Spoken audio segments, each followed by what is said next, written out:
Bienvenue sur le plateau Village Semences pour une émission en direct du groupe France Agricole sur le Salon de l'Agriculture. Vous entendez le bruit, nous sommes bien au Salon de l'Agriculture. Et là, j'ai le plaisir ce matin d'accueillir Sarah Laroussi. Vous êtes directrice du CNDB, Comité national du développement pour le développement du bois. Avec vous, nous allons parler du bois, bien sûr, et surtout de ses acteurs.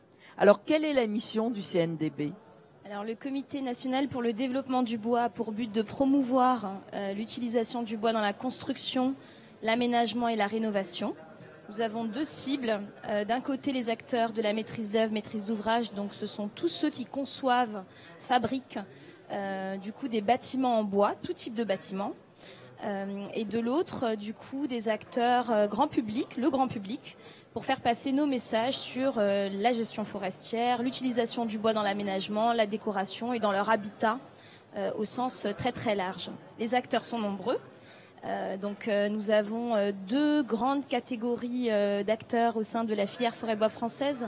L'amont forestier, représenté par l'interprofession France Bois Forêt, qui regroupe les acteurs du pépiniériste ou de celui qui fait pousser l'arbre jusqu'à la première transformation, donc le scieur et la Fédération nationale du bois. Et puis nous avons en parallèle le comité pour le développement des industriels de l'ameublement et du bois, le CODIFAB, qui lui a pour rôle de valoriser les professionnels de la seconde transformation. Donc c'est tous ceux qui récupèrent en fait ce bois qui a été tranché, transformé une première fois, pour le transformer en produit fini tel qu'on peut le retrouver en construction, en aménagement, en décoration, dans le quotidien des Français et des Françaises. Alors quels sont les enjeux justement aujourd'hui de vos adhérents ? Alors les enjeux sont multiples. Aujourd'hui, le particulier, parce qu'on se retrouve aujourd'hui pour parler du grand public principalement, a besoin d'avoir de l'information. Les enjeux climatiques sont devenus une priorité. On subit tous au quotidien le dérèglement climatique. Donc c'est vrai que savoir d'où vient le bois qu'on consomme est important.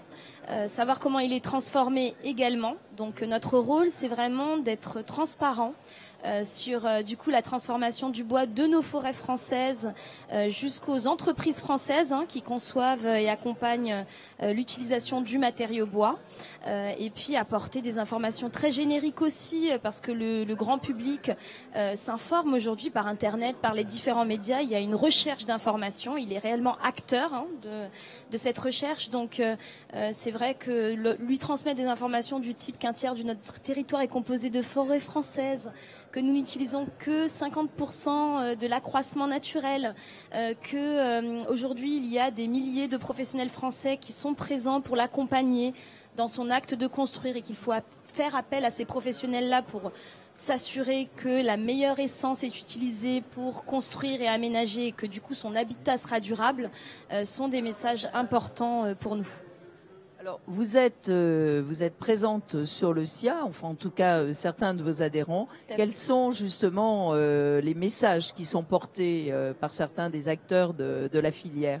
Alors aujourd'hui, nous avons France Bois Forêt, donc l'interprofession de l'amont, comme je vous l'ai expliqué tout à l'heure, forestière, qui est présente au Salon de l'Agri. J'ai pris mes petites notes pour ne rien oublier.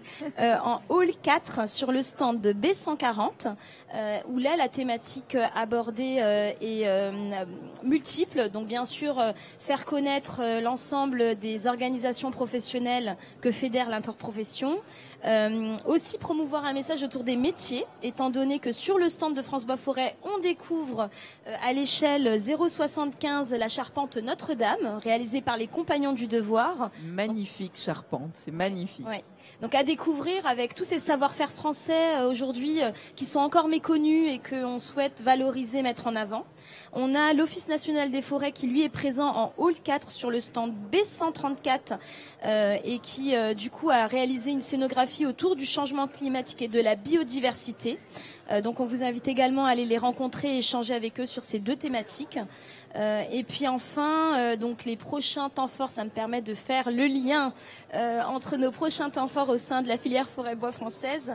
On a tout d'abord le Forum Bois Construction, qui est un forum qui aura lieu au Grand Palais du 14 au 16 avril prochain, qui s'ouvre au grand public. Exactement, dans la nef. Ah non, dans la nef. Avec cette année une ouverture au grand public. Donc on vous attend nombreux. Vous allez recevoir pas mal d'informations de notre côté et puis aller sur le site du forum pour vous informer, le forum Bois Construction, avec en particulier une soirée le 16 avril entre 18h et 22h autour de débats citoyens. Où vous allez pouvoir venir écouter, entendre des professionnels, des experts de la biodiversité, de l'environnement, de la construction, apporter quelques éclairages nécessaires. Et puis enfin, via le CNDB que je représente aujourd'hui, le partenariat qu'on vient de signer avec la Fédération française de gymnastique, étant donné que la pratique de la gym Les agrès, par exemple. Exactement, je ne vous cache rien. Les agrès, le bâtiment, donc les gymnases réalisés en bois pour la plupart d'entre eux, le parquet. C'est une pratique sportive qui se fait dans un environnement tout bois. Et on porte avec la Fédération française de gym des messages communs et c'est vrai des valeurs communes. Donc on avait envie d'utiliser l'un et l'autre nos réseaux et nos médiatisations pour faire valoir nos messages respectifs. Et un film va venir voir le jour dans quelques semaines autour du croisement et puis de la rencontre entre nos deux univers. Donc on aura plaisir à vous partager tout cela. Merci beaucoup Sarah Leroussi. Merci à vous.